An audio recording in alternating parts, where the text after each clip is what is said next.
Bien, amigos, acaban de ver en directo la imagen de el santuario de la Divina Misericordia de Lituania, ciudad de Vilnius, con el Santísimo Sacramento expuesto delante de la imagen original de Jesús misericordioso. Continuando nuestras catequesis, queridos amigos, en el año santo de la misericordia, y recordemos que este es un año pues especial, un año de gracia, que debemos aprovechar al máximo como cristianos que somos. Y continuando nuestras catequesis dentro de esta semana que hemos intitulado la Semana del Buen Pastor, hoy vamos a hablar sobre los sacerdotes signo de misericordia.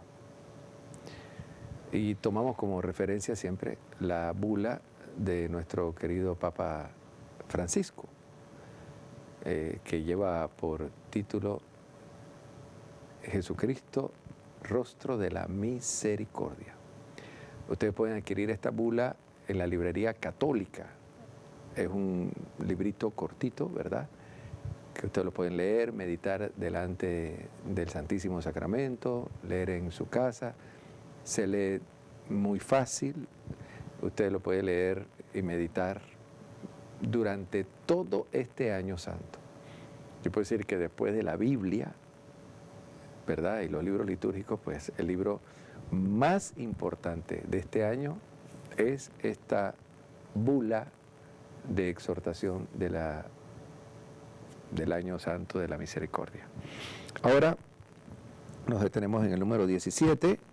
Dice el Papa Francisco: nunca me cansaré de insistir en que los confesores sean un verdadero signo de la misericordia del Padre.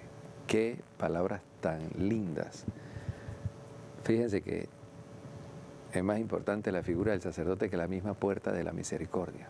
Es más, yo diría que la puerta viva, la puerta encarnada de la misericordia de Dios es el sacerdote.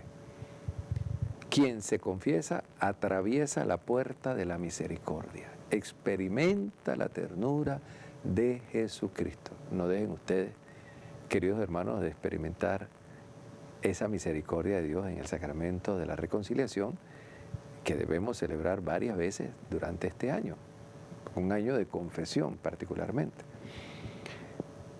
Dice el Papa Francisco: ser confesores no se improvisa, se llega a hacerlo cuando, ante todo, nos hacemos nosotros penitentes en busca de perdón. Nunca olvidemos que ser confesores significa participar de la misma misión de Jesús y ser signo concreto de la continuidad de un amor divino que perdona y que salva. Cada uno de nosotros ha recibido el don del Espíritu Santo para el perdón de los pecados. De esto somos responsables. Ninguno de nosotros es dueño del sacramento, sino fiel servidor del perdón de Dios. Y dice el Papa: cada confesor deberá acoger a los fieles como el padre en la parábola del hijo pródigo. Un padre que corre al encuentro del hijo, no obstante, hubiese dilapidado sus bienes. Los confesores están llamados a abrazar ese hijo arrepentido que vuelve a casa y a manifestar la alegría por haberlo encontrado. No se cansarán de salir al encuentro también del otro hijo que se quedó afuera, incapaz de alegrarse, para explicarle que su juicio severo es injusto y no tiene ningún sentido ante la misericordia del Padre que no conoce confines. No harán preguntas impertinentes, etcétera, etcétera. Bueno, lo primero que quisiera destacar, queridos amigos, cuando el Papa menciona que no se improvisa ser confesores, ¿no? Fíjense, hay que considerar que un sacerdote, antes de ser confesor, primero ha experimentado el sacramento de la reconciliación. Y el mismo Papa invita a los sacerdotes a confesarse con frecuencia. Nosotros estudiamos teología en el seminario al menos unos 8 años. Y después de haber estudiado toda la teología, tenemos que pasar varios exámenes de audiencias, y son unos exámenes extensos, uno de dogma, uno de moral y otro para poder confesar. Pero además de eso, tenemos que esperar que el arzobispo nos dé las facultades, las licencias ministeriales. Más aún, por si ustedes no lo saben, un sacerdote no puede confesar ni celebrar los sacramentos fuera de la arquidiócesis donde está sirviendo, de la diócesis donde está sirviendo.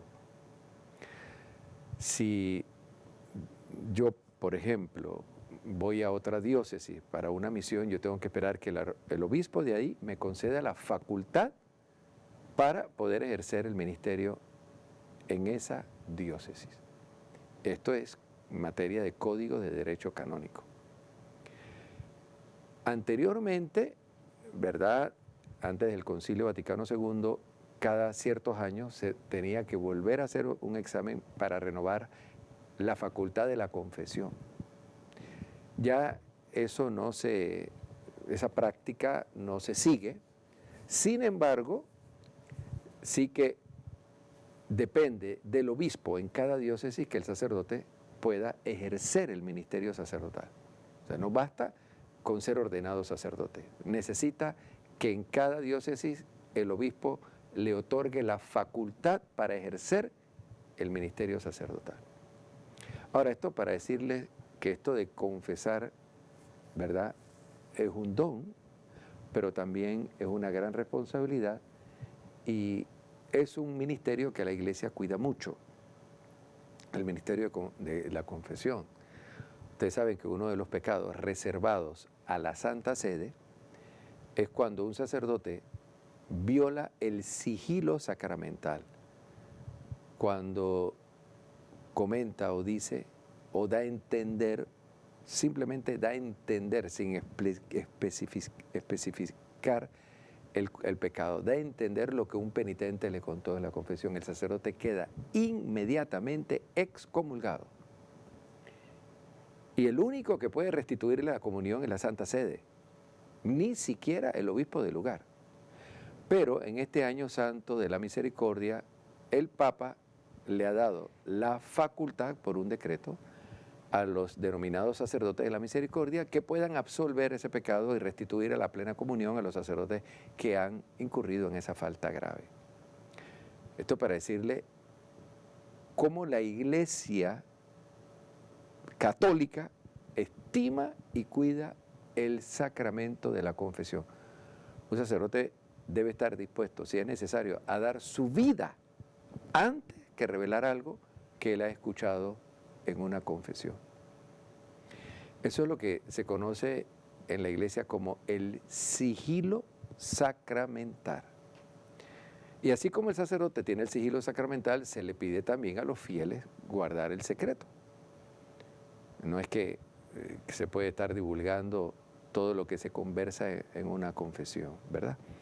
Ahora, dice la bula Misericordia Vultus, dice, ser confesores no se improvisa, y ahí ustedes lo han escuchado, ¿no? Toda la preparación que tiene el presbítero, toda la dedicación, todo el acompañamiento que hace la misma diócesis, el obispo, el canciller, el vicario general, el vicario pastoral, el vicario del clero, siempre están acompañando y supervisando la acción ministerial del sacerdote, del diácono. Ser confesores no se improvisa. Se llega a serlo cuando, ante todo, nos hacemos nosotros penitentes en busca del perdón. O sea, que no solo basta tener la preparación teológica, moral, las licencias, las facultades para confesar. Dice el Papa que se llega a ser confesor cuando nos hacemos nosotros penitentes en busca del perdón. Y aquí quiero citar una anécdota de San Juan Pablo II, cuando él era cardenal arzobispo de Cracovia. Él tenía el hábito de irse a confesar siempre el primer viernes de cada mes. Porque, bueno, ustedes saben que el primer viernes, según las revelaciones de Nuestra Señora Santa Margarita María Alacoque, quien recibe la comunión el primer viernes de cada mes en estado de gracia, Jesús le promete su asistencia a la hora de la muerte para recibir la vida eterna. Entonces, por eso es importante recibir la Eucaristía el primer viernes de cada mes y confesarse el primer viernes de cada mes. Hacer un acto de reparación al Sagrado Corazón de Jesús el viernes primero de cada mes. El cardenal Karol Wojtyła, cuando era arzobispo de Cracovia, tenía la costumbre el primer viernes irse a confesar con los padres capuchinos. Y él se ponía en fila como un penitente más. Cuando los polacos veían que aquel que estaba en fila era el arzobispo de Cracovia, le decían que pasara adelante para no hacer la cola, que se colocara primero. Y él nunca aceptó esa propuesta. Y él decía, no, déjeme aquí en fila como uno más. Yo también tengo que esperar. Y a veces tenía que esperar allí que el penitente, ¿verdad?, terminara su dirección espiritual, sus consejos, para irse a confesar. Y él, siendo papa, siempre se confesaba cada semana o bien cada 15 días. Y tenía su confesor. El Papa Francisco también se confiesa frecuentemente, lo ha dicho, y cuando él dirige estas liturgias penitenciales, ustedes han visto cómo el primero que va a confesarse es él mismo, y elige el sacerdote que vea en ese momento cerca de él. Entonces, este consejo que el Papa da a nosotros los sacerdotes, ¿verdad?, estamos invitados pues a seguirlo, ¿no? Para ser confesor, uno tiene que experimentar también el perdón de Dios. Por eso es importante que el sacerdote se confiese frecuentemente. Y qué es bonito, querido hermano, cuando uno se confiesa, porque eso le da a uno la oportunidad de saber toda su miseria, en qué uno está cayendo frecuentemente, cuáles son los errores que más comete, y saber de que estamos necesitados también de conversión. Y nos da la oportunidad también de experimentar la misericordia de Dios, porque nosotros los sacerdotes somos pecadores. Y cuando decimos que somos pecadores no es que estamos cometiendo los pecados feos que otra persona que no va a la iglesia pues comete, pero son pecados y ofendemos a Dios también por un mal pensamiento, por una mala palabra, por un momento de ira, por juicios que a veces vienen a nuestra mente, por alguna mentirita, por no haber orado como debimos haber orado, por no haber celebrado piadosamente la Eucaristía como debemos celebrarla cada día. Todo eso son faltas. Lo que pasa es que a mucha gente los pecados no los ven como tales. Se pierde la conciencia del pecado. Decía su santidad el Papa Benedicto XVI, que el mayor pecado de los tiempos modernos es haber perdido la conciencia del pecado, algo que también dijo en varias ocasiones el sumo pontífice Pío XII. Qué triste cuando una persona no siente el pecado. Miren ustedes el problema de las bandas criminales en nuestro país. Esos muchachos que están en esas bandas no tienen conciencia del pecado. Asesinar, vengarse, odiar. ¿Qué hay detrás de todo esto? Pérdida de conciencia del pecado. Las personas que están en la prostitución, en la fornicación, las personas que no están casadas por la iglesia y lo pueden hacer, no tienen conciencia del pecado. Mire, la iglesia ha brindado todos los medios para ayudar a las personas a comulgar, a confesarse. ¿Y por qué muchos no arreglan su situación? No tienen conciencia del pecado. No, yo no ofendo a nadie, yo no odio a nadie, yo creo en Dios. Y yo estoy con Dios, no necesito comulgar para estar con Él. No tienen conciencia del pecado. Tener relaciones íntimas, genitales, sin estar casados por la iglesia, es pecado mortal. Que si estamos invitando a la comunión, es decir, espiritual y en la iglesia, a los divorciados, que vueltos a casar civilmente, como el Papa lo pide, eso no exime a nadie de no hacer los procesos para estar en la comunión sacramental. Cuidado con esto, queridos hermanos, que el demonio puede utilizar esa apertura de la iglesia para que hoy las personas digan, no, ya yo puedo ser catequista, puedo leer la palabra de Dios, puedo hacer todo lo que la demás, ¿para qué casarme? No, hermano, pero es que nuestro Señor Jesucristo instituyó el sacramento del matrimonio. Entonces busca la manera de que esa unión se sacramentalice, porque Cristo instituyó el sacramento del matrimonio. Fíjense, la exhortación apostólica Amoris Laetitia, que es hermosísima, es una bomba espiritualmente hablando, queridos amigos, maravillosa. Toda esa exhortación apostólica es una apología al sacramento del matrimonio.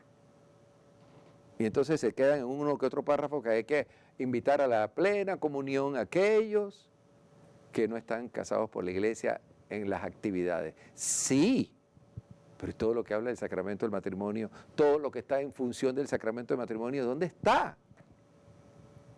Pero miren, no dejemos que los medios de comunicación social, inclusive medios católicos, manipulen la exhortación apostólica Amoris Laetitia. Es una invitación a apreciar el sacramento del matrimonio, a revalorar el sacramento del matrimonio. Bueno, ¿por qué? Para estar en gracia. Queridos hermanos, es que la iglesia no le ha dado licencia a la gente ahora a tener la fornicación por todas partes. No, al contrario. Lo que se está buscando es reglamentar la situación y buscando los canales, ¿verdad?, más viables, más rápidos, para que la gente esté en gracia. ¿Cómo la gente se va a confesar si no están casados por la iglesia? No se puede. No hay ninguna parte de la exhortación apostólica se le da la facultad a una persona a confesarse y a comulgar sin el sacramento del matrimonio. Ahora, lo que sí dice es que ahora los que no están casados por la iglesia deben buscar de una manera, pues que la iglesia está ofreciendo de una manera más rápida, la nulidad del matrimonio para que puedan casarse. ¿Por qué? La iglesia tiene la potestad de atar y de desatar. ¿Que el matrimonio es para toda la vida? No. Queridos amigos, es el ideal, pero en la práctica muchas uniones no han sido así porque no estaban las bases para eso. Entonces, se pueden hacer procesos para una nulidad de matrimonio para que las personas que no pueden comulgar y no pueden confesarse, se casen y puedan confesarse y puedan comulgar. Año de la misericordia, aprovechemos este tiempo, buscando, como la Iglesia Madre nos ofrece, las vías para reconciliarnos con el Señor y vivir en su gracia. Vamos a un cambio y volveremos con ustedes.